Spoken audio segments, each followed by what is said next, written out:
mulai saja sambil tunggu teman-teman yang Ya, lain akan gabung. Ya, ya.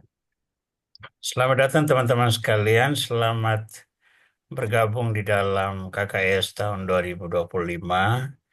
Kita baru bisa mulai sekarang. Ada banyak halangan dari awal tahun. Direncanakan awal Februari, tapi kita baru bisa wujudkan sekarang. Bagi teman-teman yang lama dan kembali bergabung, saya ucapkan selamat bergabung. Bagi teman-teman yang baru memulai, saya ucapkan selamat datang. Program ini akan berjalan sedapat mungkin setiap hari, Selasa malam jam 7 waktu Indonesia Barat. Mari kita mulai dengan doa pembukaan. Dalam nama Bapa dan Putra dan Roh Kudus. Amin. Firman-Mu ya Tuhan, pelita bagi kakiku dan terang bagi jalanku, sebab Engkaulah jalan kebenaran dan hidup. Kami bersyukur kepadamu karena Engkau memberi kami jalan, penerangan budi, dan kekuatan untuk memulai kembali perjalanan siara iman kami di dalam KKS tahun ini. Dengan segala kekurangan, kami hendak memulai kembali perjalanan siara ini, maka berkatilah kami dan doronglah kami untuk selalu setia pada kehendak-Mu. Berkati kami semua dan berkatilah teknologi yang kami manfaatkan, kiranya semua dapat menolong kami untuk semakin memahami firman-Mu, meresapkannya dalam hati dan melaksanakannya di dalam kehidupan kami. Tuhan, jadikanlah hidup kami pujian bagi keagungan nama-Mu, kini dan sepanjang masa. Amin. amin. Bapa dan Putra dan Roh Kudus. Amin. Baik teman-teman sekalian, malam ini presentasi materi akan disampaikan oleh Romo Yonas. Kita mulai dengan Kitab Keluaran malam ini, maka mari kita mendengarkan eh, presentasi dari Romo Yonas. Romo Yonas, saya persilakan. Ya.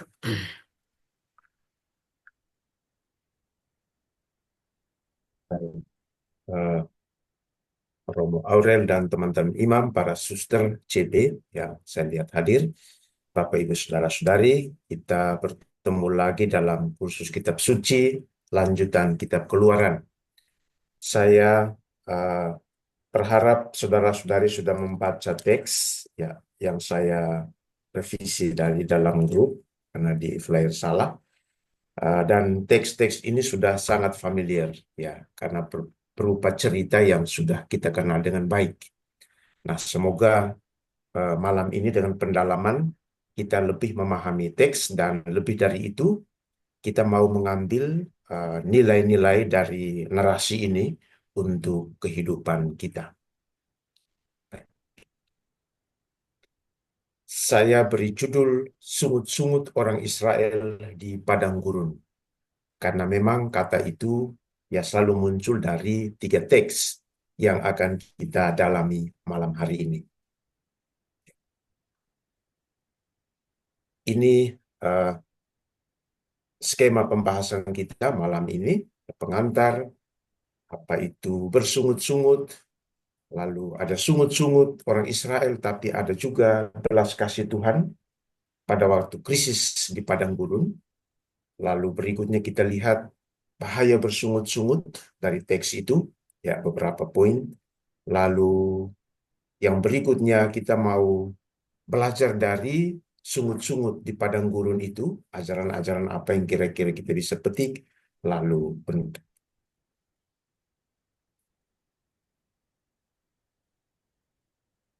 Kita masuk ke bagian pertama, pengantar. Ya. Santo Benedictus dalam Regula, ya, itu dia katakan jangan bersungut-sungut. Sebenarnya Santo Benedictus bukan orang pertama yang mengajar kita untuk tidak bersungut-sungut. Ya, jauh sebelum Santo Benedictus sudah ada Rasul Paulus yang akan kita lihat teks yang menyadarkan kita supaya kita tidak bersungut-sungut. Ya. Tapi ajaran dari Santo Benedictus juga banyak dipakai dalam statuta, konstitusi maupun uh, petunjuk hidup membiara kongregasi-kongregasi lain. Bersungut-sungut itu hal yang mungkin sering kita lakukan tentang apapun, tentang siapapun. Ya. Pertanyaannya, mana batas bersungut-sungut? Ya, sehingga bisa dikatakan masih normal dan sudah tidak normal. Malam ini kita belajar dari pengalaman Israel, yang salah satu dosa mereka adalah bersungut-sungut, dan itu nanti juga terjadi dalam perjanjian baru ketika orang-orang itu juga bersungut-sungut terhadap Yesus. Ya. Satu dosa yang mereka lakukan adalah bersungut-sungut selama 40 tahun di padang gurun. Kita mau belajar lalu menghindarkan diri dari dosa sungut-sungut yang ternyata efeknya itu bisa kemana-mana. Pertama-tama untuk diri kita, tetapi juga itu bisa membahayakan orang lain, dan yang lebih parah adalah sungut-sungut itu juga bisa menjauhkan kita dari Tuhan. Ya, semua ini akan kita lihat di dalam teks. Baik. Definisi bersungut-sungut.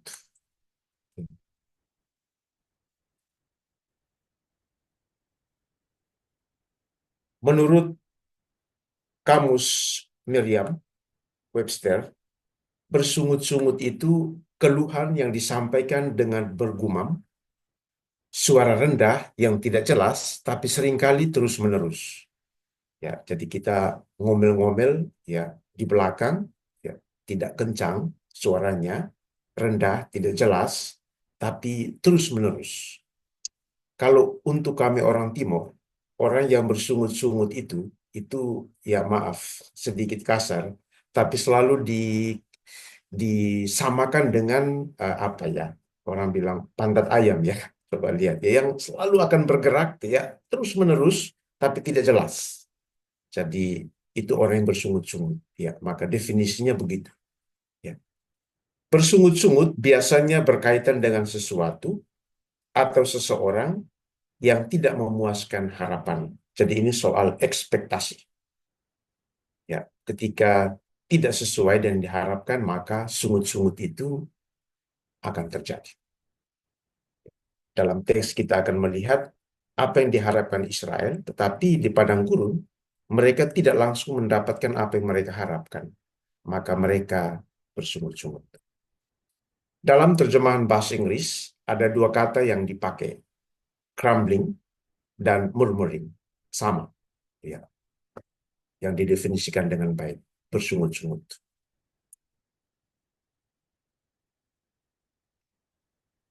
Bagian kedua kita melihat sungut-sungut orang Israel di padang gurun, tapi dalam sungut-sungut itu selalu ada belas kasih Tuhan. Ada seorang uh, imam yang menulis tentang revelasi di tengah krisis di padang gurun.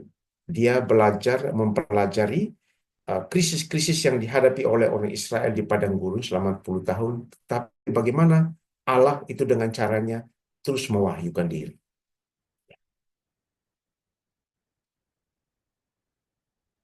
Ada dua bagian ya sungut-sungut orang Israel di padang gurun. Yang pertama itu tertulis dalam kitab Keluaran yang kita dalami malam ini, atau yang disebut pra ya Sinai. Itu terjadi dalam perjalanan setelah keluar dari Mesir melalui Laut Teberau ke Sinai. Jadi itu sebelum Sinai disebut, dan tertulis dalam kitab Bilangan bab 11, bab 12, 14, 16 dan seterusnya, yang disebut sebagai teks-teks setelah Gunung Sinai. Jadi ada dua itu. Nah, malam ini kita memusatkan perhatian pada kitab Keluaran sebelum Sinai. Meskipun nanti ada satu bagian, yaitu soal kekurangan air yang kita lihat dalam Kejadian 20. Karena ada kemiripan yang sangat dalam antara kedua teks ini. Ya. Subjek orang-orang yang bersungut-sungut dalam kedua bagian ini itu digambarkan secara bervariasi.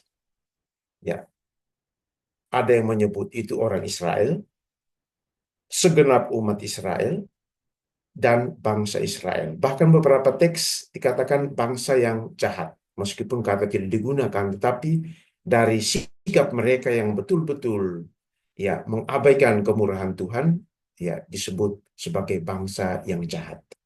Nah, maka penggunaan istilah-istilah ini dapat dipakai dalam teks secara bergantian. Orang Israel, bangsa Israel, segenap umat Israel, bangsa yang tegar tengkuk, dan lain-lain sebagainya. Jadi subjek, jadi orang Israel. Objek, apa yang mereka sungut-sunguti itu ya tertuju kepada dua utusan Tuhan juru bicara, Musa bersama Harun. Ya, ada sebagian sungut-sungut itu ditujukan kepada mereka berdua, kakak beradik. Ada yang hanya kepada Musa dan satu kali hanya kepada Harun. Jadi dua kakak beradik ini menghadapi ya jutaan orang, ya 2 jutaan lebih kalau ditambah ya 600.000 dikali sekian. Nanti di tengah jalan umat Israel itu bertemu dengan orang-orang lain yang juga ingin keluar dari sana, maka ya jumlahnya kira-kira begitu. Ya, ini luar biasa Musa dan Harun menghadapi jutaan orang yang ya bersungut-sungut.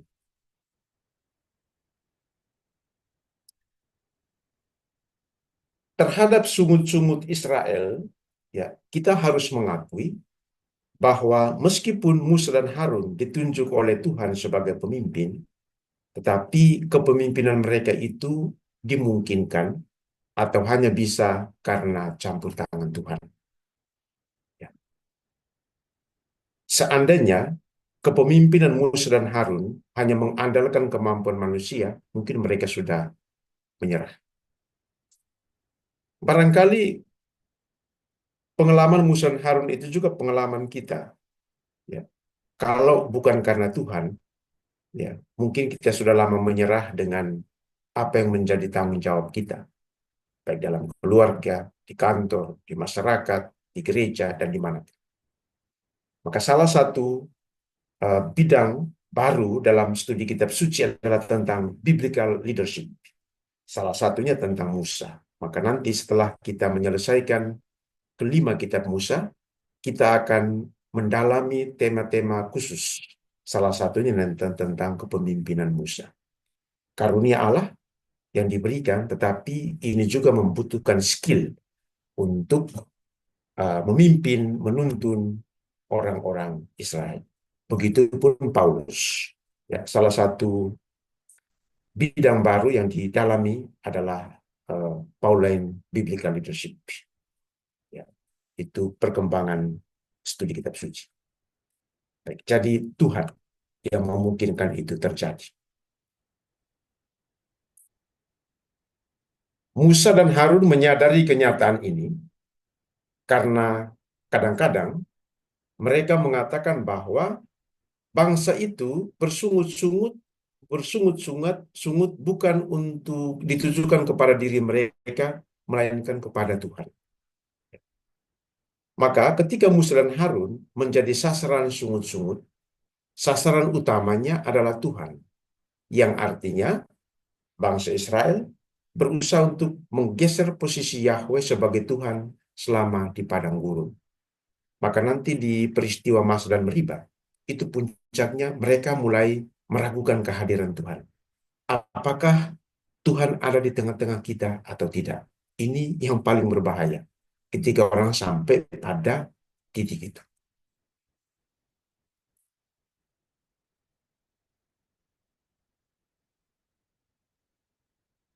Memang Musa adalah juru bicara Tuhan, ya, bersama kakaknya Harun. Karena itu, selalu ada kemungkinan ia menjadi sasaran untuk disalahkan. Itu biasa, ya, hal yang normal, ya. Selalu ada kemungkinan itu. Namun ironisnya, bangsa Israel terus menyalahkan Musa meskipun mereka mengikuti tiang awan supaya tetap berjalan di waktu siang dan tiang api supaya tetap berjalan di waktu malam melewati padang gurun, dan bangsa Israel tahu betul bahwa tiang api dan tiang awan itu adalah Tuhan sendiri yang memimpin mereka selama pengembaraan di padang gurun. Ya, oke, Musa sebagai manusia bisa saja menjadi objek sasaran untuk disalahkan. Tapi mereka tidak boleh lupa bahwa sebenarnya Tuhan sendirilah yang memimpin mereka. Tapi itu ironis, ya. Ironis karena mereka menyaksikan tiang awan dan tiang api setiap hari, tetapi mereka justru tidak percaya kepada Tuhan, juga kepada kedua utusannya, Musa dan Harun. Ini, ya, dalam kitab Mazmur disebut yang tegar tengkuk, yang diberi, ya, mujizat, mengalami kemurahan Allah, tetapi tetap tidak percaya, masih terus bersungut-sungut.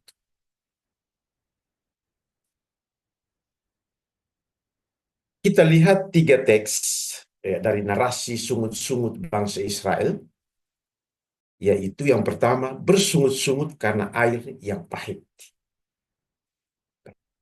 Kalau Bapak Ibu pergi ziarah, salah satu tempat yang dikunjungi, ya, di Mesir adalah Mara, sumur ini.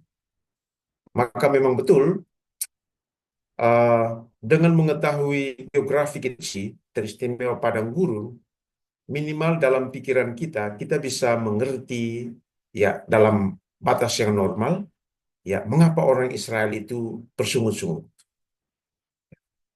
Dari geografinya kita bisa paham.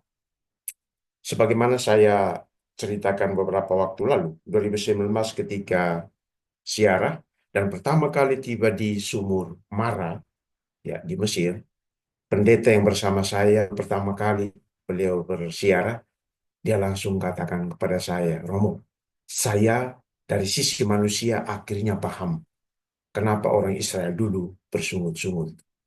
Tetapi di balik sungut-sungut mereka itu selalu ada penyelenggaraan ilahi. Itu kesaksian iman pertama yang dia katakan kepada saya di sini. Ya, maka geografi kitab suci itu juga sangat membantu. Jadi bersungut-sungut karena air yang pahit di padang gurun. Keluaran 15. Sungutan orang Israel dalam ketiga teks ini, air yang pahit, ya, roti, lalu air lagi, itu memiliki kesamaan pola. Ya, nanti bisa dicek. Jadi mereka berangkat dari satu tempat, lalu sampai atau tiba, lalu berkemah, lalu masalahnya adalah tidak mendapat air, tidak ada roti, itu kebutuhan sehari-hari, ya, pindah, lalu kebutuhan sehari-hari tidak terpenuhi, lalu akibatnya adalah bersungut-sungut dan berbantah. Ya, polanya sama, nanti bisa dicek.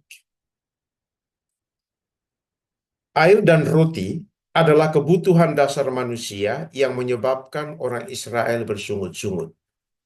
Tetapi sungutan mereka menunjukkan ketidakpercayaan mereka terhadap penyelenggaraan ilahi.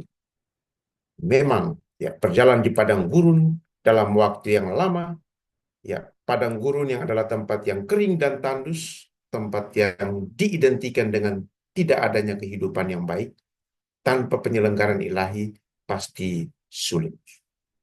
Apalagi 40 tahun, bukan 1-2 jam. Dari sudut pandang manusia, tidak mengherankan jika Israel itu merasa khawatir setelah tidak menemukan air selama 3 hari perjalanan.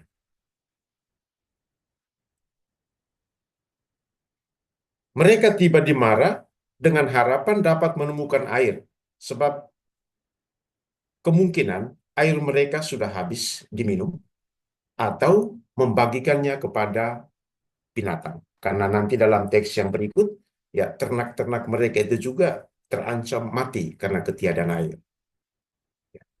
Maka adanya oase di padang gurun itu suatu berita gembira. Ya, karena air itu adalah sumber kehidupan. Tanpa air, kita mati. Pertanyaan mereka adalah, apa yang akan kami minum? Ya. Pertanyaan ini bukanlah tuduhan, melainkan tantangan kepada Tuhan di tengah kehidupan padang gurun yang sulit. Ya. Bukan menuduh Tuhan tidak memberi air, tapi itu satu tantangan. Apa yang akan kami minum? Itu seperti kita mau melakukan sesuatu, orang tanya, apa yang kamu bisa buat untuk kami? Ditantang. Karena itu satu tantangan, bukan tuduhan. Maka Musa sebagai juru bicara Allah tidak perlu menjelaskan ya sesuatu kepada orang Israel selain hanya berseru-seru kepada Tuhan agar ia menunjukkan jalan keluar bagi masalah ini. Ya, yang dibuat Musa itu berseru-seru kepada Tuhan karena orang Israel terus bertanya, apa yang akan kami minum?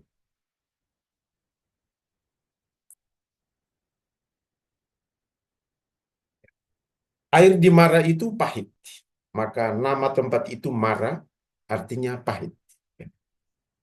Tuhan membawa mereka ke tempat ini tanpa air minum untuk menguji kepercayaan mereka kepadanya. Dalam ayat 25 itu Tuhan memang katakan, disinilah aku menguji, ya, menguji iman mereka.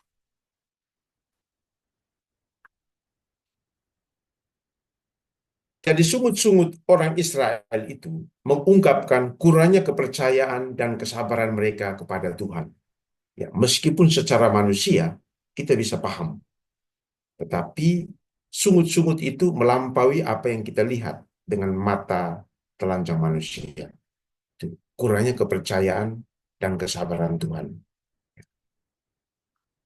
Tuhan dapat menghakimi mereka, tetapi karena air adalah kebutuhan pokok, ya, dan mereka masih mengembara di padang gurun, Tuhan dengan penuh belas kasihan dan murah hati menggunakan peristiwa ini sebagai kesempatan untuk mengajar mereka. Ketika sungut-sungut, wah ini waktu yang baik untuk mengajari orang yang bersungut-sungut itu. Bangsa Israel diajar untuk apa? Mendengarkan suara Tuhan dan melakukan yang benar. Jadi antara mendengarkan dan melakukan itu dua hal yang sangat berkaitan.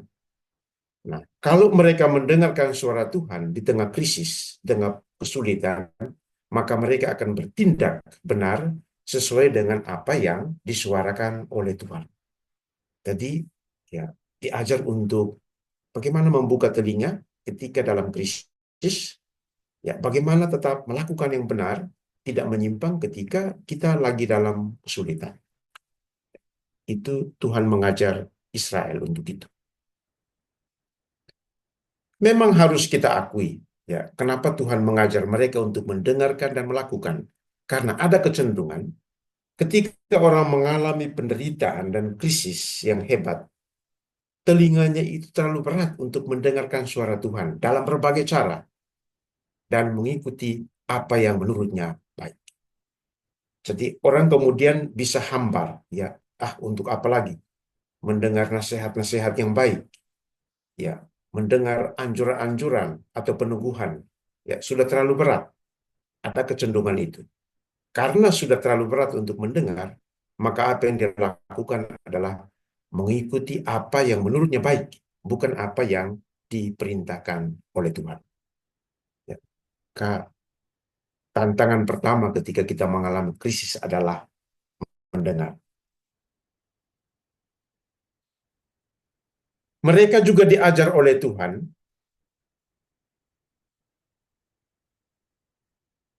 untuk tidak lupa kebaikan Tuhan di masa lalu ketika ia menyelamatkan mereka dari tulah-tulah di Mesir. Sehingga Tuhan katakan, ya, mengulangi apa yang telah dilakukan, akulah Tuhan yang menyembuhkan engkau. Ya. Tidak boleh lupa bahwa Mesir, ketika krisis dengan tulah yang begitu banyak, mereka itu diselamatkan, disembuhkan. Nah, kalau dulu, ya, Tuhan sudah menyelamatkan mereka di Mesir, dan ini baru menyeberang, baru pada fase pertama. Ya, Tuhan juga tidak pernah akan meninggalkan mereka. Itu mau diajar dari peristiwa itu. Nah, kadang-kadang kita lupa mensyukuri keselamatan atau kebaikan Tuhan yang dulu pernah kita alami, sehingga ketika kita mendapat tantangan, kita mudah untuk bersungut-sungut. Seandainya kita selalu mengingat kebaikan Tuhan di masa lalu ketika krisis, ya mungkin kita akan selalu disadarkan untuk tidak selalu bersungut-sungut kalau mendapat krisis atau kesulitan yang baru. Karena kita yakin dialah yang tetap menyertai kita. Jika Tuhan sudah menyelamatkan mereka dari tulah-tulah, dan lebih dari itu, membawa mereka keluar dari Mesir melalui laut Teberau yang besar itu, ya, dan mereka berjalan dengan kaki kering, bagaimana mungkin ia tidak akan menyediakan air yang baik bagi umatnya dalam jumlah yang lebih kecil? Ya, sumur. Dibandingkan dengan laut Teberau, sumur itu nggak ada apa-apanya. Tuhan mau mengajar mereka bahwa kalau dulu kamu bisa menyeberangi laut yang besar itu, ya bagaimana mungkin sekarang saya tidak bisa menyediakan satu sumur kecil yang airnya manis bagi kamu?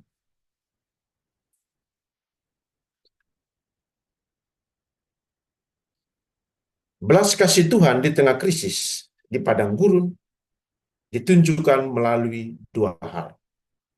Yang pertama, di Mara Tuhan mengubah air yang pahit ya menjadi manis karena Tuhan memerintahkan Musa untuk melemparkan satu ranting ke dalam kayu ke dalam air itu sehingga air itu menjadi manis di Mara.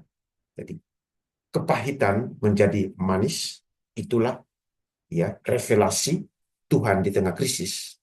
Dia bisa mengubah hidup kita yang pahit menjadi manis asalkan kita mendengarkan dan ikuti apa yang dia lakukan.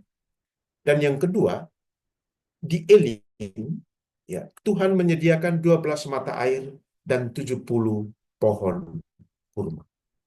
Jadi kalau kita siarah dua tempat ini berdekatan ya. Ada mata air dan ada kurma.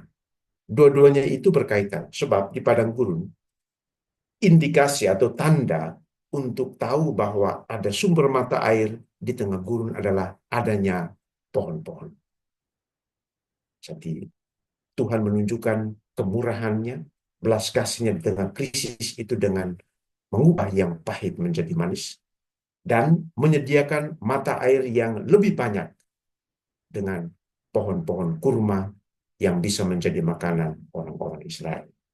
Jadi kalau kita mau lihat dari krisis yang pertama, ya, kalau kita percaya kepada Tuhan yang menyertai, maka tadi itu, ia dapat mengubah yang pahit menjadi manis, ia dapat menjadikan yang sedikit menjadi berlimpah ruah, berlipat ganda, jika kita percaya kepada penyelenggaraan.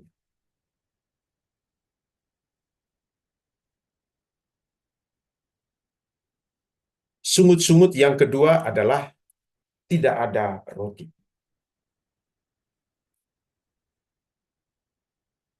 Makanan yang dibawa oleh orang-orang Israel dari Mesir sudah habis. Dan hal ini membebani pikiran mereka di padang gurun yang sulit. Sebab di padang gurun, ya rasanya sulit sekali untuk bercocok tanam. Bapak Ibu sudah siarah akan bisa memberi kesaksian tentang itu. Sulit sekali. Kecuali diolah dengan teknologi tinggi. Seperti yang dilakukan oleh Israel saat ini. Tapi zaman dulu tidak. Ini bangsa yang nomaden, yang berpindah. Maka tidak ada kesempatan untuk bercocok tanam. Ya, makanan sudah habis. Kekhawatiran ini dapat dimengerti, namun harus diingat bahwa Tuhan lagi-lagi dengan sengaja menempatkan bangsa Israel dalam situasi yang tidak menentu untuk menunjukkan kepada mereka bahwa satu-satunya jalan keluar mereka adalah bergantung padanya. Ya, kalau kita lihat ayat 4, Tuhan berfirman kepada Musa, sesungguhnya aku akan menurunkan hujan roti dari langit bagimu. Bangsa itu akan keluar dan memungut secukupnya untuk sehari, supaya mereka kuuji apakah mereka hidup menurut hukumku atau tidak. Kalau pada krisis yang pertama, Tuhan memang sengaja menguji. Ya. Hal yang kedua ini juga Tuhan sengaja menguji apakah mereka itu bergantung kepada Allah atau tidak. Jadi bangsa Israel tidak perlu kerja keras untuk mendapatkan makanan karena roti itu akan diturunkan setiap hari. Dan pada akhir nanti, ya ayat 35, ya itu cocok karena bangsa Israel makan roti yang dari langit itu selama 40 tahun hingga ke perbatasan mereka memasuki tanah Kanaan. Jadi itu betul, setiap hari Maka selama 40 hari mereka mendapat roti dari surga. Roti yang diturunkan Allah dari langit. Orang-orang Israel bersungut-sungut ya, dengan membandingkan hidup mereka di Mesir, di mana dikatakan mereka itu duduk dekat kuali berisi daging dan makan roti sekenyang-kenyangnya. Jadi mereka merasa menyesal keluar dari Mesir, ya, karena di sana mereka hidup mewah, ya, dan mereka mulai membandingkan bahwa di Mesir lebih baik. Pertanyaannya, apakah benar demikian? Di Mesir itu orang Israel duduk dekat kuali berisi daging dan mereka makan roti sekenyang-kenyangnya, sementara di padang gurun mereka tidak bisa makan daging, juga tidak mendapatkan roti. Apa benar demikian? Keluaran bab 1 ayat 14 yang sudah pernah kita bahas, itu mencatat bahwa hidup mereka di Mesir itu sebagai budak itu pahit selama 430 tahun. Ya. Bagaimana hidup yang pahit itu kemudian bisa dibandingkan dengan duduk dekat kuali berisi daging yang banyak dan makan roti sekenyang-kenyangnya. Itu berarti hidup yang manis, bukan hidup yang pahit.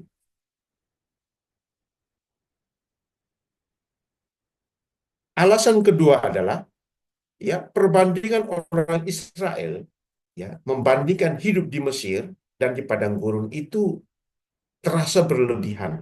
Sebab apa? Yang namanya budak itu tidak pernah duduk dekat kuali penuh daging dan makan roti sekenyang-kenyangnya sama seperti para tuan. Jelas tidak bisa. Ya, budak makanannya beda. Budak bukan tuan. Itu berlebihan. Jadi, ya, apa yang dikatakan oleh orang Israel dan membandingkan kehidupan mereka di Mesir di padang gurun itu, ya, yang kesannya bahwa di Mesir hidup mereka itu mewah, itu hanyalah ungkapan orang-orang yang kecewa pada umumnya terhadap situasi saat ini yang tidak memenuhi harapan mereka. Ya, ini juga yang sering kita lakukan. Ketika kita tidak puas terhadap keluarga kita selalu membandingkan keluarga orang lain. Ya, oh, mereka lebih baik dari kita. Padahal kita tidak tahu. Bisa jadi krisis mereka itu jauh lebih berat daripada yang kita alami. Kita mulai membandingkan anggota keluarga dan komunitas. Anak ini tidak seperti anaknya si sana. Ya, padahal bisa jadi perbandingan itu ya kamuflase, bukan yang sesungguhnya. Kita membandingkan paroki kita dan paroki yang lain. Kita membandingkan tempat kerja kita dan tempat kerja yang lain. Yang barangkali sesungguhnya itu bukan sesuatu yang real. Jadi itu hanya ungkapan orang-orang yang kecewa ya, dan tidak puas dengan kehidupan saat ini. Maka pelariannya adalah coba untuk melihat tanda kutip keindahan-keindahan di tempat lain yang sesungguhnya itu bukan sesuatu yang real untuk menghibur diri.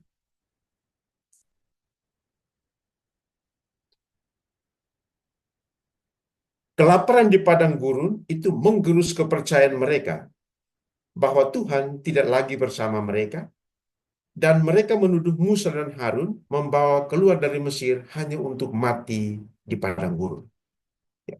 Memang ketika kebutuhan dasar orang itu tidak terpenuhi dan susah terus-menerus, ada kecenderungan kepercayaan kepada Tuhan dan kehadirannya dalam krisis itu bisa mulai menipis. Bagaimana orang itu bisa memuji Tuhan di gereja, ya, bisa aktif di KBG dan pelayanan kalau perutnya itu kosong. Itu yang selama ini kan kita hadapi. Ya.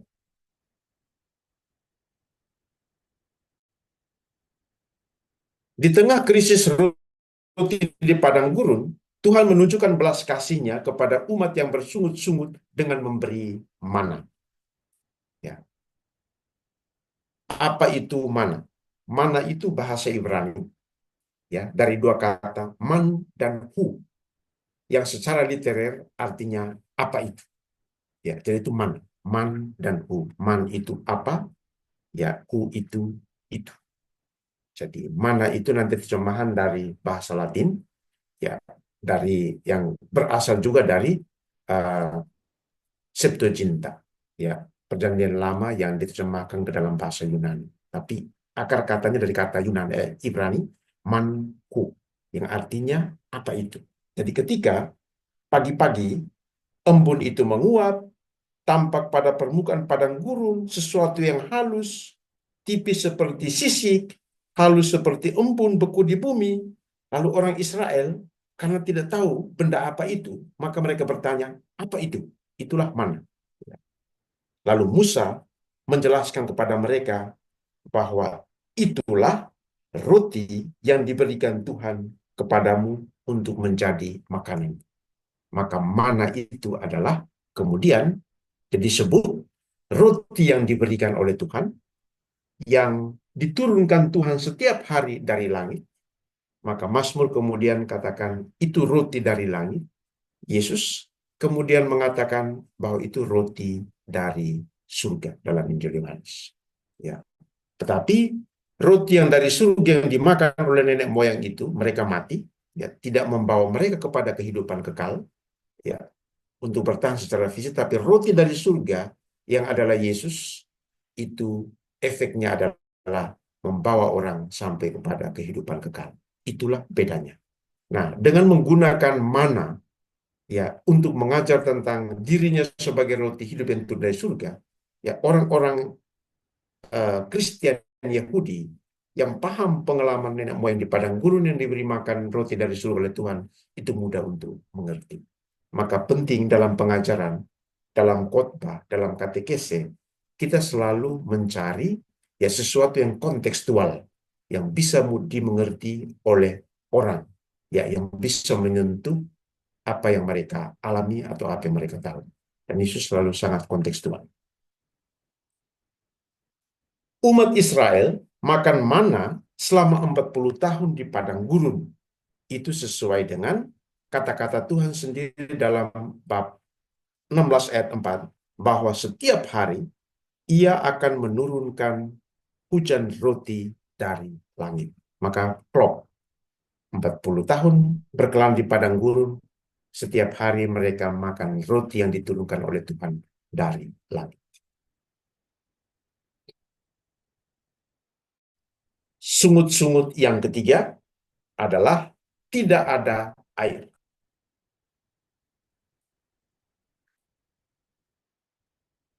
Sungutan orang Israel karena ketiadaan air di masa dan Meriba itu tertulis dalam dua teks. Keluaran 17 1 sampai 17 yang kita refleksikan malam ini. Sampai 7, ya.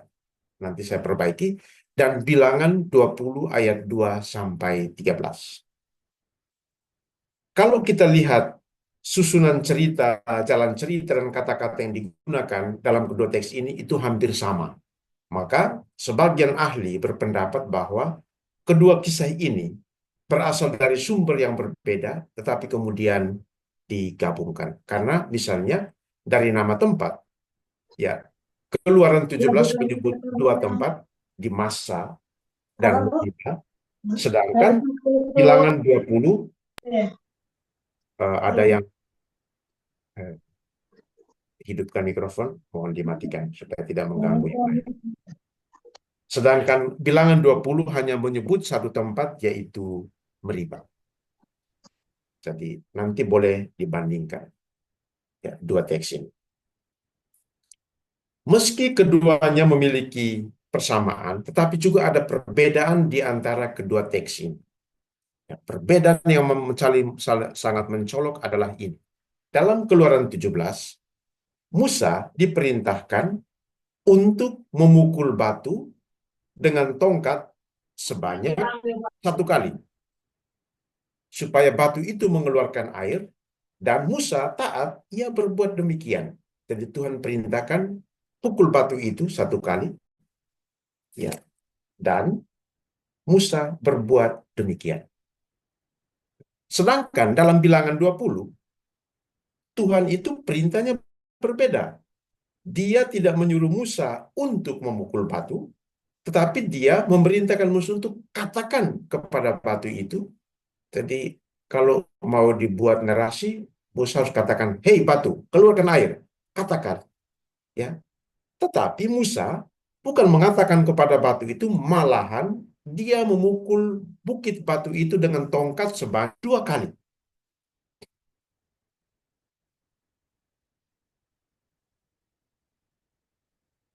Peristiwa Musa yang tidak memerintahkan batu itu supaya mengeluarkan air, tapi malah memukulnya dengan tongkat sebanyak 2 kali, itulah yang menjadi alasan mengapa Musa tidak boleh masuk ke negeri yang dijanjikan Tuhan kepada bangsa Israel. Nanti dalam kitab Ulangan, ya, Tuhan itu dari Gunung Nebo hanya menunjukkan Israel dari timur, barat, utara, selatan, tapi Musa tidak boleh masuk. Yosua yang akan masuk. Ya, jadi kesalahan Musa dalam Bilangan 20 itulah yang menghalangi dia untuk memasuki tanah terjanji. Pertanyaannya, mengapa demikian? Ya. Mengapa Musa begitu setia kepada Tuhan, begitu sabar menghadapi umat Israel yang bersungut-sungut dalam pesiar, dalam pengembaraan 40 tahun, setia, mengapa satu kesalahan itu, lalu kemudian Musa tidak boleh masuk? Ya. Bersabar, nanti sampai kita Bilangan bab 20, kita akan membahas ini lebih dalam.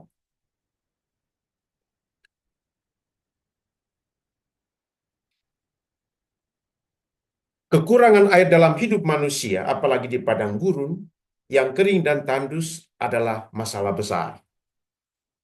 Ya, itu sudah dialami waktu di Mara. Mereka berbantah dengan Musa dan minta agar ia memberikan air kepada mereka. Jadi, kata yang dipakai di sana itu selain bersungut-sungut adalah berbantah. Kata ini memiliki aspek formal, yuridis, legal. Jadi mau katakan, secara legal, siapa yang harus bertanggung jawab untuk memberikan air kepada kami? Ya, engkau, Musa, atau Tuhan? Kalau misalnya terjadi keraguan di antara kedua pihak ini, maka harus cari orang ketiga. Itulah legal. Ya, maka apa namanya? Ya, mereka berbantah lalu katakan kepada Musa, berikan air supaya kami dapat minum. Ya, tetapi Musa berkata, mengapa kamu mencobai aku? Berbantah dengan aku, mengapa kamu mencobai Tuhan? Jadi Musa mau katakan bahwa ya, yang akan memberikan kamu air adalah Tuhan. Saya hanya alatnya yang dipakai untuk menyalurkan belas kasih Tuhan itu. Maka yang hanya dibuat oleh Musa adalah pertama-tama dia berseru-seru kepada Tuhan yang adalah pemberi air supaya menyelesaikan masalah mereka. Musa itu menyadari dirinya ya sebagai juru bicara Tuhan. Maka ia mengingatkan orang Israel agar berbantah dan tidak mencobai Tuhan. Dalam Keluaran 17, teks ini tidak jadi soal. Betul. Nanti Bilangan 20 juga memang Tuhan yang akan menyediakan air bagi Musa, bagi Israel. Tetapi ada satu kalimat setelah Musa itu memukul batu 2 kali dengan tongkat, ada satu kalimat itu uh, yang agak sulit, ya, sehingga Tuhan kemudian katakan kamu tidak bisa masuk. Kita bersabar sampai nanti pembahasan tentang Bilangan 20. Ya, jadi ada perbedaan di sana. Ya. Meski demikian, sudah diingatkan, orang Israel tidak merasa puas dan menyalahkan Musa karena telah memimpin mereka keluar dari Mesir ke padang gurun hanya untuk mati kehausan. Jadi, sungut-sungut orang Israel itu ujung-ujungnya selalu ke sana. Ya, kami ini dituntun hanya untuk mati, lebih baik di Mesir. Jadi selalu ada perbandingan tentang kemewahan hidup di Mesir yang berlebihan, ya, tidak real. Tuhan menunjukkan belas kasih-Nya kepada orang Israel yang meskipun sudah mengalami kemurahan Tuhan, tapi terus-menerus bersungut-sungut, yaitu dengan memerintahkan Musa untuk memukul tongkat yang dipakainya, memukul sungai Nil, dan memukulkannya pada batu supaya air itu keluar dari batu. Jadi ada tongkat yang dipakai oleh Musa untuk memukul sungai Nil. Ya. Keluaran 7:20, dan sungai itu berubah menjadi darah. Ya. Meskipun orang Israel telah minum dari batu yang mengeluarkan air, tempat itu memiliki konotasi negatif. Ya, bahwa oke, harapan mereka terpenuhi, sekarang mereka boleh minum dan tidak mati di padang gurun, tetapi tempat itu tetaplah tempat yang memiliki konotasi negatif. Tempat itu diberi nama Masa, ya, dalam bahasa Ibrani. Kenapa disebut Masa? Karena itu artinya berbantah, dan Meriba, bahasa Ibrani yang artinya mencobai Tuhan. Jadi, kalau ayat 7 kita lihat, tempat itu dinamai Masa dan Meriba karena orang Israel telah berbantah, itulah Masa, dan telah mencobai Tuhan, itulah Meriba. Ya. Nah, dosa yang paling besar ketika orang mencobai Tuhan dalam krisis adalah meragukan kehadiran Tuhan itu sendiri. Itulah yang terjadi di Masa dan di Meriba. Orang Israel mulai bertanya, apakah Tuhan itu ada atau tidak di tengah-tengah kita? Apakah Tuhan itu berperan dalam krisis dan kesulitan kita atau tidak? Nah, itu dosa yang paling besar dan godaan paling besar di padang gurun, situasi kritis dan penderitaan adalah mulai meragukan kehadiran Tuhan.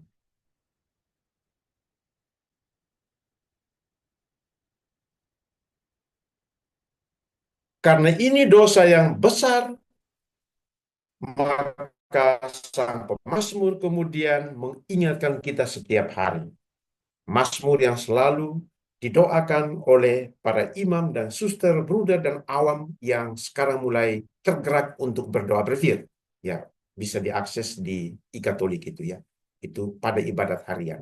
Ya, itu di situ pemazmur katakan, pada hari ini, jadi selalu present, hari ini, setiap hari, kalau saja kamu mendengar suaranya, janganlah keraskan hatimu seperti di Meriba, seperti pada waktu di Masa di padang gurun, pada waktu nenek moyangmu mencobai aku, menguji aku, padahal mereka melihat perbuatanku. Itu mazmur yang didoakan setiap hari oleh jutaan imam, suster, bruder, dan awam. Ya, pada hari ini, setiap hari.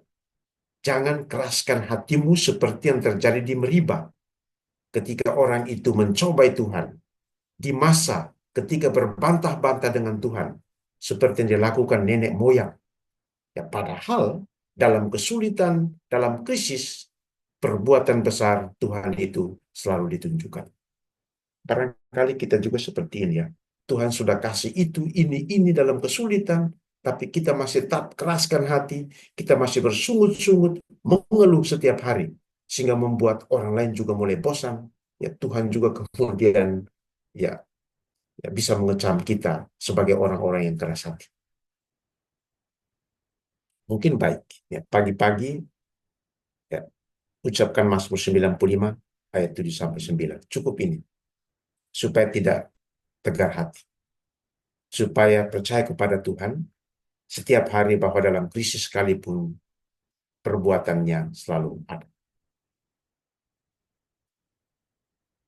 Sekarang kita melihat bahaya-bahaya bersungut-sungut dari narasi tiga teks ini. Ya. Saudara-saudari bisa tambahkan, saya ambil beberapa yang poin yang uh, sangat kentara dalam teks. Satu, bersungut-sungut itu merusak kedamaian hati dan menghilangkan rasa syukur.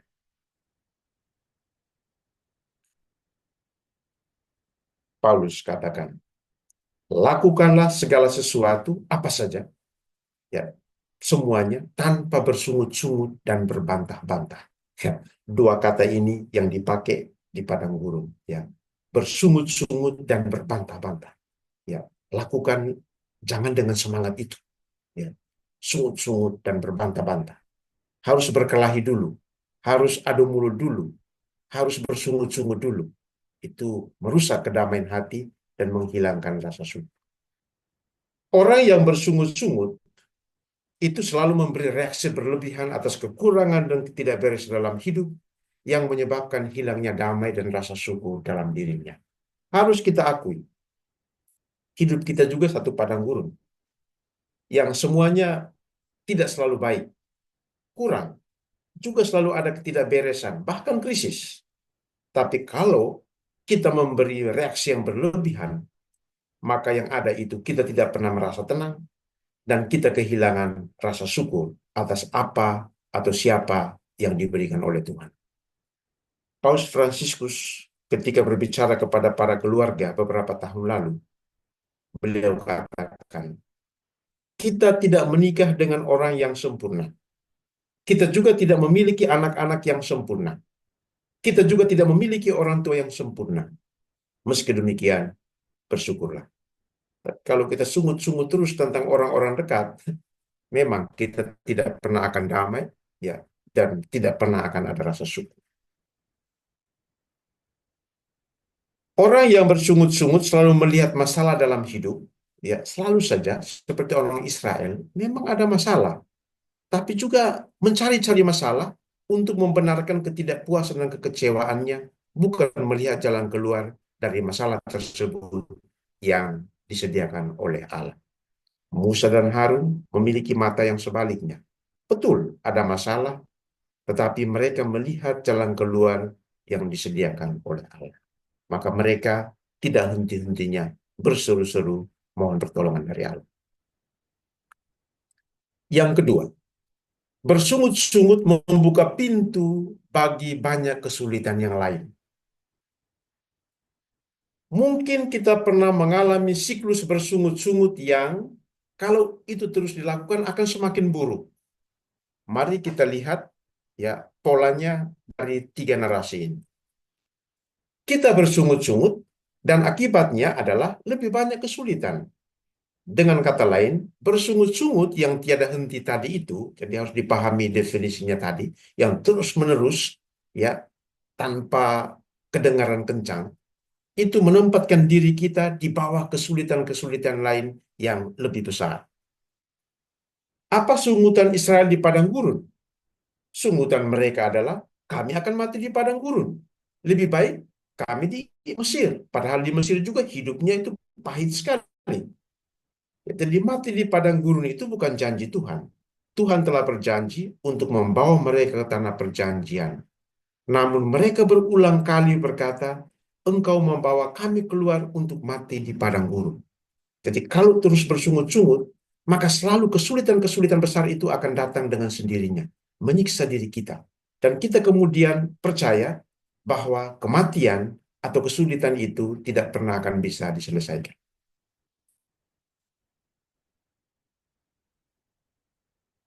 Yang ketiga, bersungut-sungut dapat menjerumuskan orang lain kepada dosa.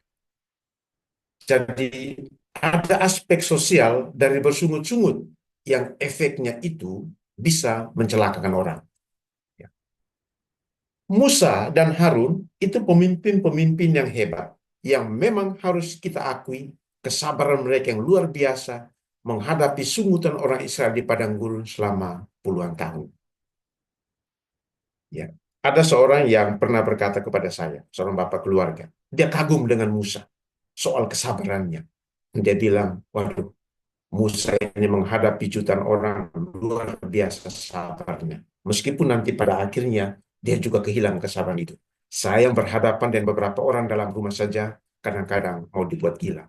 Harus kita, ya. Tetapi karena sungut-sungutan orang Israel yang tiada henti, Musa pada akhirnya tidak lagi menahan kesabarannya. Ia pada akhirnya melakukan tindakan menodai kekudusan Tuhan di depan mata orang Israel, dan akibatnya adalah dia tidak memasuki tanah terjanji. Ya. Sehebat-hebatnya Musa juga pada akhirnya karena sungutan yang terus-menerus, dia kemudian tidak sabar lagi. Jadi, kendalikanlah sungutanmu. Sebab sungutanmu yang terus-menerus tentang apa saja, tentang siapa saja, itu dapat merusak kebaikan orang lain dan menjerumuskan mereka ke dalam dosa. Contohnya Musa, bilangan 20:12.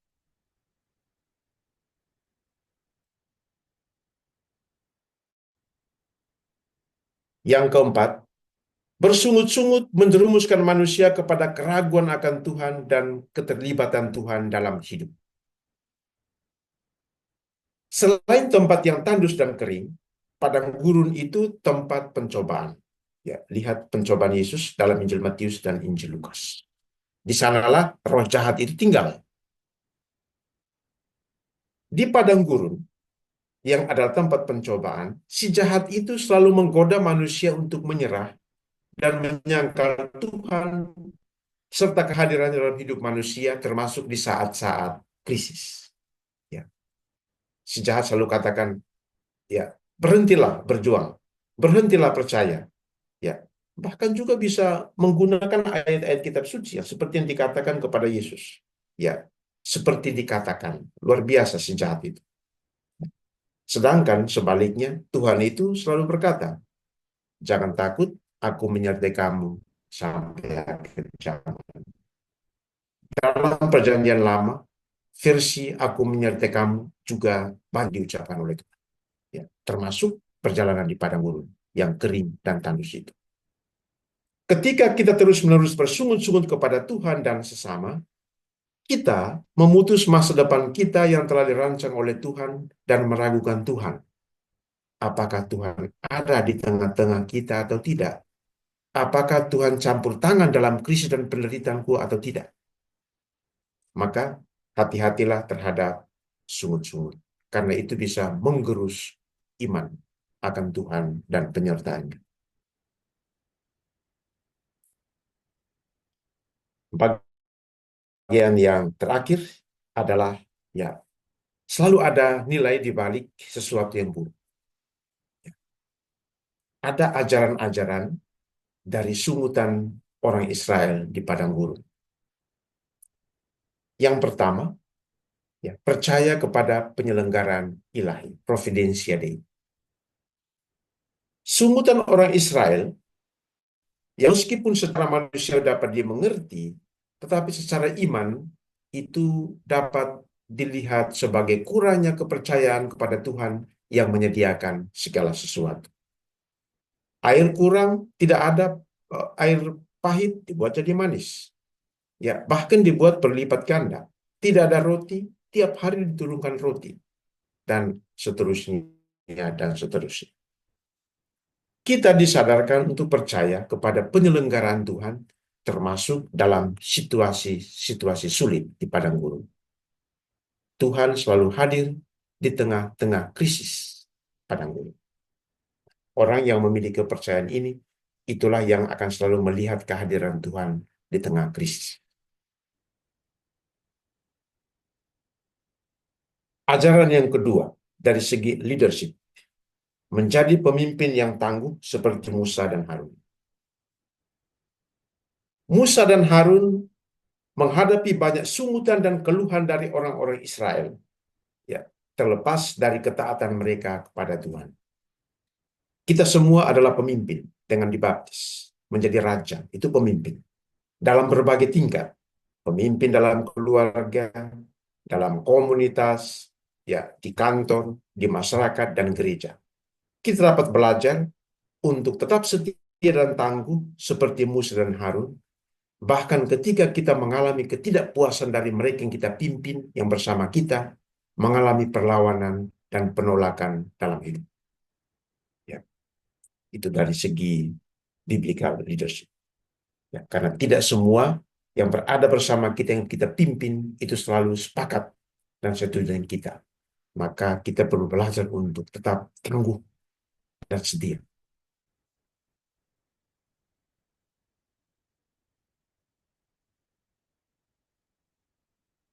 Ajaran yang ketiga, cermat memilih lingkungan pergaulan. Sungutan kolektif, ya, maka dikatakan tadi itu, ya, siapa objek sungutan yang orang bersungut-sungut? Orang Israel, bangsa Israel, seluruh, ya, segenap bangsa itu kolektif. Menunjukkan bagaimana pengaruh buruk dari sungutan itu bisa menyebar dan bertumbuh. Yang kemudian juga akhirnya mempengaruhi juga disposisi batin dari Musa. Jadi daya rusaknya sungutan itu luar biasa. bisa membuat orang baik itu kemudian bisa jadi buruk. Orang yang sabar sekali kemudian bisa jangan sangat emosional dan lain sebagainya. Maka Paulus betul, ya. Pergaulan yang buruk merusak kebiasaan yang baik. Jadi kalau kita hanya bergaul dengan orang-orang yang tiap hari hanya komplain, mengeluh, bersungut-sungut tentang apapun, tentang siapapun, itu lama-lama merusak kebiasaan kita yang baik. Kita yang tidak pernah mengeluh, akhirnya ikut mengeluh. Kita yang tidak pernah menggosip, ikut menggosip. Kita yang dulu sabar, kemudian benar tidak sabar. Jadi cermatlah memilih lingkungan pergaulan. Karena kata Paulus, pergaulan yang buruk itu merusak kebiasaan yang baik.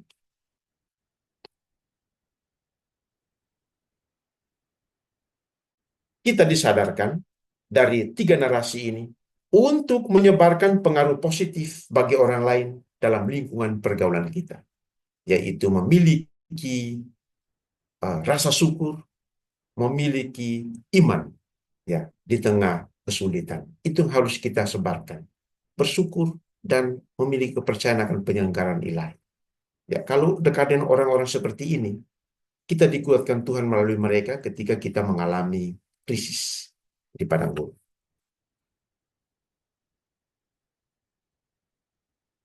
Penutup. Tidak ada lagi kata lain yang bisa saya katakan dari penutup ini selain dua ayat kitab suci yang satunya itu ya keduanya itu satunya adalah tanda kutip masalah, satunya adalah jawabannya. Ya, kalau mengingat dua ini bagi saya itu sudah merangkum dua hal. Ya, saya ulangi lagi yang Filipi. Paulus katakan ya, satu nilai kerjakan sesuatu, lakukan sesuatu tanpa harus bersungut-sungut, ya tanpa harus berbantah-bantah. Ya. Itu bisa diusir, dimusnahkan dengan apa? Banyak. Salah satunya yang diajarkan oleh Paulus juga dalam surat yang paling tua, 1 Tesalonika. Ucapkanlah syukur dalam segala hal, sebab itulah yang dikehendaki oleh Allah dari kamu. Jangan bersungut-sungut, jangan berbantah-bantah.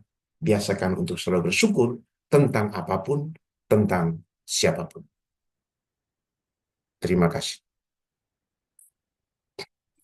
Terima kasih kita sampaikan kepada Romo Yonas atas presentasi materi bersungut-sungut ini. Dan tentu nasihat praktisnya adalah jangan bersungut-sungut.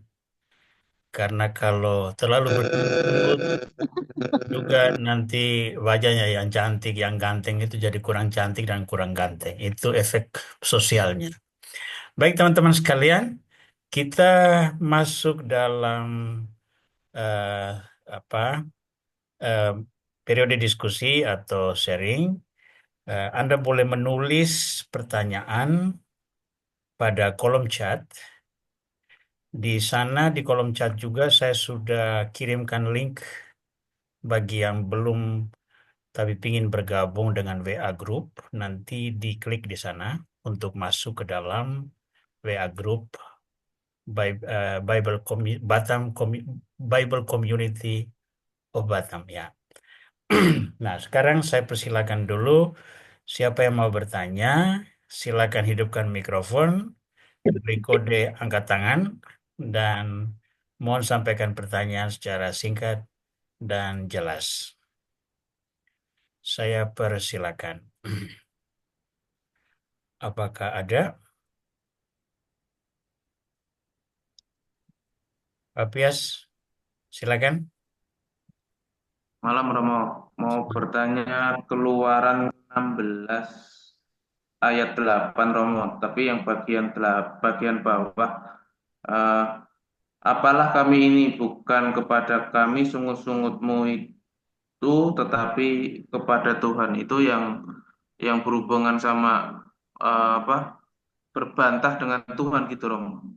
Tapi Ya, kalau saya baca kok ini kok seperti mengoper padahal maksudnya nggak kenapa tidak dijelaskan kamu tuh berarti eh, tidak puas dengan Tuhan dan kayak lewat cara dengan formal tadi kayak gitu Romo. Apakah seperti itu juga bisa melihat ke belakang bahwa orang Israel ini sama sekali belum pernah mengenal Tuhan dan jika mengenal Tuhan langsung dibawa ke tempat yang keras seperti itu. Makasih Romo. Silakan, Pak Yas. Baik, langsung saya jawab ya. Ya, bahwa pendapat bahwa orang Israel tidak mengenal Tuhan itu tidak benar. Karena itu tadi ya, pengalaman mereka mulai dari Mesir itu Tuhan sudah mengenalkan diri. Jadi itu tidak benar. Maka tadi itu di masa dan Meriba itu tegar hati itu. Ya, sudah tahu Tuhan, sudah tahu perbuatan-perbuatan yang menyelamatkan dari krisis dan penderitaan, tapi masih tidak mau percaya dan tidak mau mengenal. Jadi bahwa tidak mengenal itu tidak benar. Ya, yang mau dikatakan dari ayat itu adalah bacanya harus lengkap. Musa dan Harun itu perantara. Rahmat itu dari Tuhan. Betul, secara de facto umat Israel itu lebih banyak bersungut-sungut kepada Musa dan Harun sekali. Oke? Tetapi sesungguhnya itu mereka itu bersungut-sungut kepada Tuhan karena Musa dan Harun itu adalah juru bicara atau perantara dari Tuhan. Itu jawaban yang benar. Itu ya. Maka tadi presentasi pada awal tadi itu ada beberapa kali itu untuk Musa dan Harun secara kolektif, lebih banyak kepada Musa, hanya satu kali kepada Harun, tetapi sesungguhnya semua sungutan itu nanti tertuju kepada Tuhan. Kalau baca teks-teksnya, Musa juga tidak menempatkan diri sebagai pemberi rahmat itu. Ya, maka dia selalu berseru-seru kepada Tuhan. Seandainya Musa katakan, akulah pemberi itu, dia tidak perlu berseru-seru kepada Tuhan mohon bantuan. Tapi tadi itu bilangan 20, ya sungutan yang terus-menerus yang tidak henti itu, kemudian membuat Musa itu kehilangan kabaran sehingga satu kalimat dari ayat 12 itu kemudian menjadi fatal bagi Musa. Baik, itu Bapak Tias. Makasih Romo. Oke, Ya, terima kasih untuk pertanyaan ini. Eh, ada pertanyaan lain? Saya persilakan.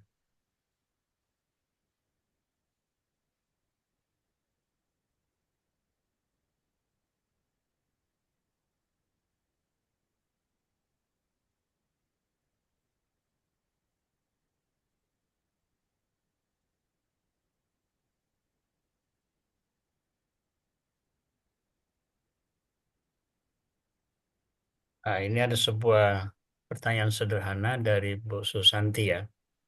Bersungut-sungut dan berbantah-bantah termasuk dosa kecil atau dosa besar? Nah, ini rupanya kita semua mengalami dari hari ke hari ya, bersungut-sungut dan berbantah-bantah ini. Nah, ini masuk dosa besar atau dosa kecil? Silakan Romo Yonas. oke. Oh, baik. Ada 7 dosa pokok ya dalam gereja Katolik ya, yaitu ada percabulan, ya, ada iri hati, ya, dan lain-lain sebagainya. Ke kesombongan, ketamakan, kedengkian, kemurahan, kemurkaan, ya, pencabulan, kerakusan, kelambanan dan lain-lain itu 7. Ya, kalau dari segi itu, ya, dari segi itu ya pengelompokan tidak masuk ke dosa besar. Oke, tapi jangan salah paham. Tetapi ingat, apa puncak dari bersungut-sungut kepada Allah? Oke, dalam teks ini, puncaknya adalah orang mulai meragukan kehadiran Tuhan. Maka disebut masa, apakah Allah itu hadir atau tidak? Jadi kalau dari segi teks ini, kalau sungut-sungut kita kemudian sampai kepada keraguan akan Allah, maka dalam arti yang luas ini, sungut-sungut yang terus-menerus tentang apapun dan siapapun, itu kemudian dapat dikategorikan sebagai dosa besar. Maka presentasi saya, puncaknya itu. Apakah Allah ada atau tidak? Ya, kalau misalnya mengeluh, kok Allah seperti macam diam saja, ya masih oke-oke lah. Tapi kalau sudah sampai ke peristiwa Masa dan Meriba, mulai ragu Allah itu antara ada atau tidak, nah ini bisa dikategorikan secara tidak ketat masuk sebagai dosa besar. Oke, baik. Ya, Soalnya kalau saya bilang rosa kecil, nanti sungut-sungut akan semakin banyak ini tiap nanti hari. Tapi itu ya penjelasan kitab suci. jadi Ya. misalnya masaknya kurang, masanya agak gosong, jangan bersungut-sungut ya. Nah, misalnya begitu. Hmm. Nah, kalau tidak, nanti jangan lupa mengaku dosa dulu sebelum terima komunion hari Iya, berikutnya. Romo. Ya. Oke, mungkin ada Terima lagi yang kasih, mau Romo Justus sama Aura. Terima kasih. masih. Oke, Bu Susanti, terima kasih. Mungkin masih ada yang lain yang mau bertanya. Oke, baik. Nah, saya lihat ada suster di sini, Suster Isadora ya, CB. Dari manakah ini suster? Itu keponakan saya itu Pater dari Jogja. Oh, mantap. Ya, mereka dan teman-temannya dia izin Ya. mau ikut. Saya bilang silahkan. Mungkin supaya tidak bersungut-sungut dalam hidup membiara. Ada satu grup tadi dari Kupang, para postulan Karmel, tapi apakah mereka akses masuk? Saya tidak tahu. Semoga ada kesempatan untuk nanti bisa akses dalam kesempatan berikut. Oke, mungkin masih ada lagi yang mau bertanya. Sambil ada yang berpikir, oh ya, Pak Sudarsono, saya persilakan. Jangan lupa hidupkan mikrofon dulu. Selamat malam Romo, selamat malam semuanya. Selamat malam. Selamat berjumpa lagi. Selama 1 tahun ini kita tidak berjumpa. Ya, ya, ya. Ya, sebetulnya saya tidak bertanya Romo, karena semua penjelasan cukup jelas bagi saya. Saya hanya sharing untuk merefleksikan diri saya selama 71 tahun hidup di dunia ini. Bahwa ternyata memang sungut-sungut itu terjadi pada diri saya sendiri sebagai manusia, seperti halnya yang dialami oleh umat Israel waktu itu. Dan tepat sekali memang kalau bersungut-sungut ini, kalau kita rasakan terus-menerus, itu akan menjadi bertambah parah dalam hidup ini. Sehingga persoalan-persoalan hidup yang saya alami itu selama ini banyak yang kandas. Banyak tidak ada persoalan yang bisa diselesaikan, banyak yang kandas, akhirnya saya menjadi kecewa. Tapi di satu sisi lain saya juga mensyukuri bahwa janganlah kita bersungut-sungut teruslah. Masa tidak ada hari depan yang lebih baik, masa tidak ada usaha yang akan diberkati Tuhan. Nah, itu saya pakai dan ternyata itu menghasilkan apa yang saya lakukan menjadi lebih baik buat diri saya maupun buat pekerjaan saya dan orang-orang lain. Jadi memang bersungut-sungut ini menurut saya itu memang harus kita kendalikan, Romo, dari pengalaman hidup saya sendiri. Yaitu kita harus bersyukur seperti yang katakan Romo dalam penjelasannya. Bersyukur itu penting terhadap segala apapun yang kita alami. Baik itu susah maupun suka, harus kita syukuri. Karena Tuhan tidak akan diam terhadap rasa syukur kita. Suatu ketika Tuhan akan memberi jalan keluar bagi kita untuk keluar dari persoalan. Saya rasa itu saja Romo refleksi saya selama 71 tahun ini. Makasih Pak Sudarsono untuk refleksinya, pengalaman yang pasti juga memperkaya untuk banyak orang. Romulus mau tanggapi sedikit atau teruskan? Baik. Terima kasih Pak Sudarsono. Pengalaman mengajar banyak ya untuk 71 tahun. Terima kasih untuk sharing itu. Ada dari ingatan Sihura, Gunung Sitolea.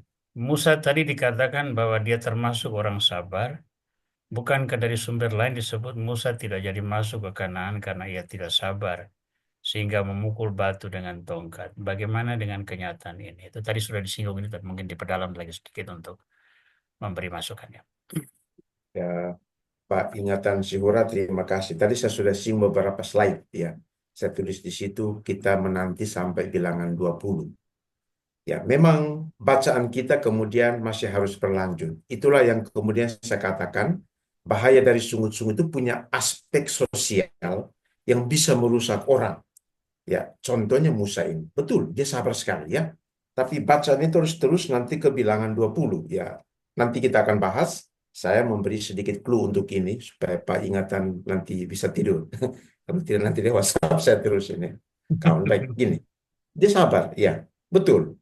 Tapi ingat, posisi dia dan Harun itu hanya perantara rahmat, bukan pemberi rahmat. Maka selalu dia katakan Tuhan yang akan memberi. Maka tugas Musa dan Harun itu selalu berseru-seru kepada Tuhan supaya diberi jalan keluar. Dan Tuhan selalu menjawab. Tapi beda dengan bilangan 20. Ya, bilangan 21, Tuhan itu perintahkan Musa untuk mengatakan, "Hei batu, keluarlah air." Tapi yang dilakukan Musa bukan itu. Ya, dia malahan mengambil tongkat dan memukul batu itu 2 kali.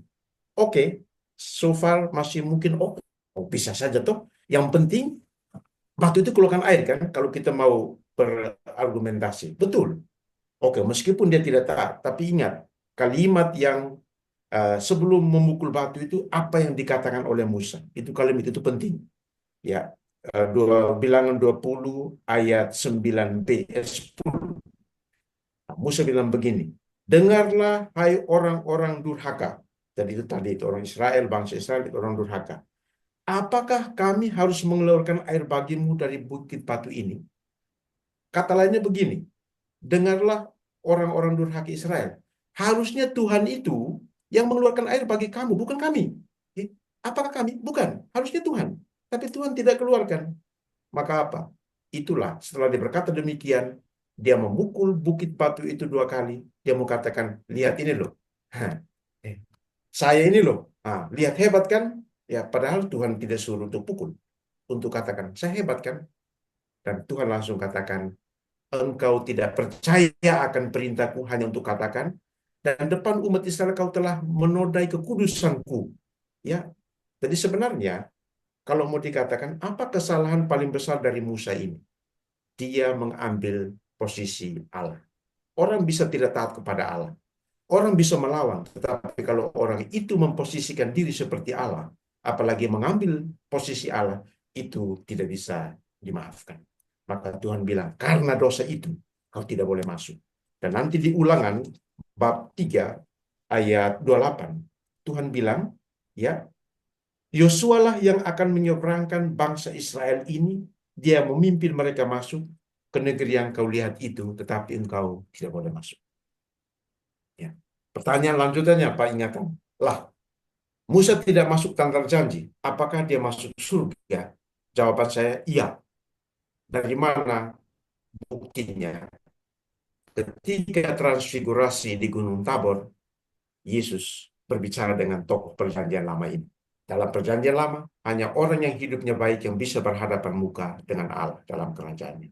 Oke. Tapi bagi saya, Pak ingatan, salah satu skandal dari teks ini adalah kadang-kadang saya melihat Allah kok ini kok seperti tidak adil ya. Musa begitu setia 40 tahun, tapi karena satu kesalahan itu dia tidak boleh masuk. Tapi kesalahan itu fatal. Ya, karena ya mengambil alih kedudukan Allah. Itu ya, Pak ingatan. Nanti kita perdalam lagi dalam bilangan 20 nanti. Oke. Teman-teman, kita masih punya beberapa menit sebelum sampai pada 8:30, target dari waktu kita biasanya. Mungkin masih ada yang mau bertanya. Sambil ada yang memikirkan pertanyaan, ini dari Octavianus Taeklaun ya. Tuhan mempunyai cara tersendiri memberikan rezeki untuk umatnya. Pada masa perjalanan umat Israel di padang gurun, Tuhan memberi mana sebagai makanan bagi umat Israel. Makanan seperti apa mana ini? Apa sejenis umbi-umbian atau semacam apa ya Pak Tria? Pasti umbi-umbian pasti tidak. Ini di padang gurun ini tidak ada yang tumbuh, Octavianus. Oke, silakan Romianus jelaskan sedikit tentang mana Yang ini. jelas bukan umbi-umbian, karena tidak ada kesempatan untuk bercocok tanam. Tiap hari mereka harus pindah-pindah. Yang jelas ini bukan jagung titi, juga bukan jagung bose ya, teman. Teman kelas saya. Oke. Ya. Seperti apa? Yang jelas itu 16 ayat 4 Keluaran. Itu roti yang diturunkan dari langit oleh Allah setiap hari. Satu. Bentuknya seperti apa? Ya, 16 ayat 14.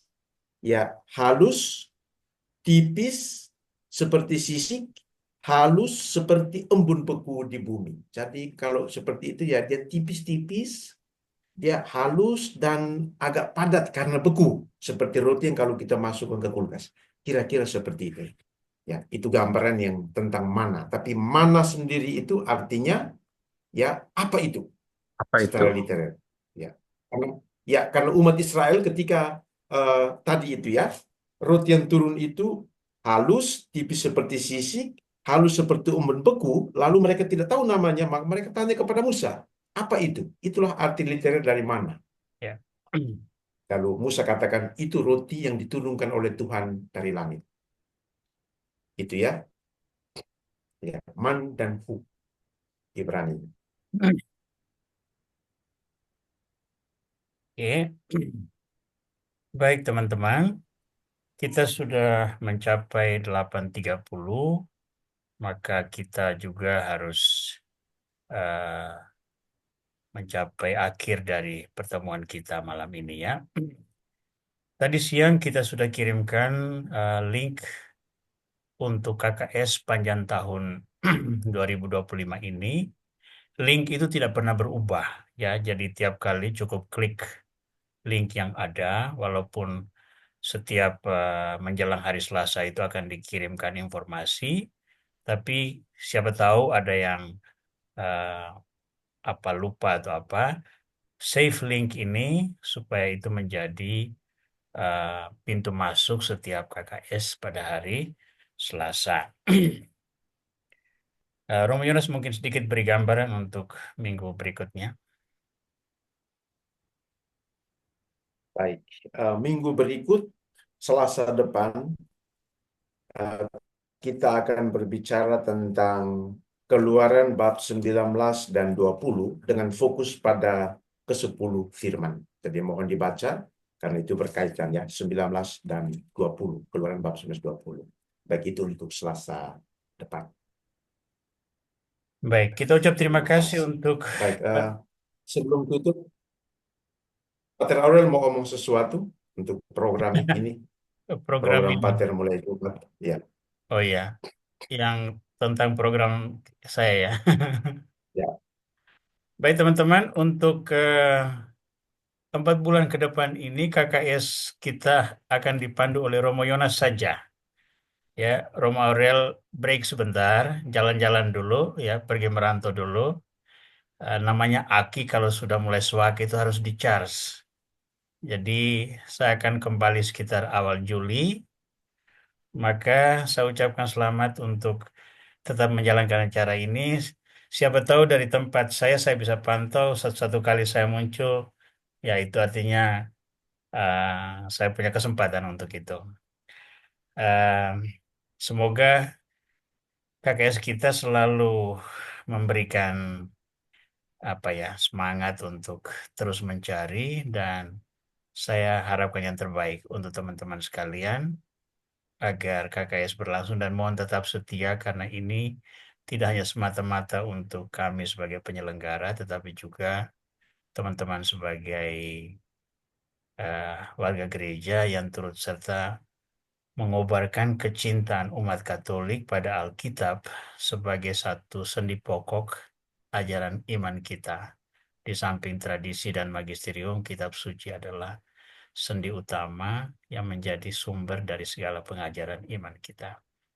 Pak Pias, saya ingin tetap selalu muncul dalam forum ini dan juga teman-teman yang lain. Tuhan memberkati kita semua. Saya yakin bahwa semua akan berjalan dengan baik. Hanya itu saja mau saya sampaikan. Ya, semoga perjalanan kita selalu diberkati Tuhan.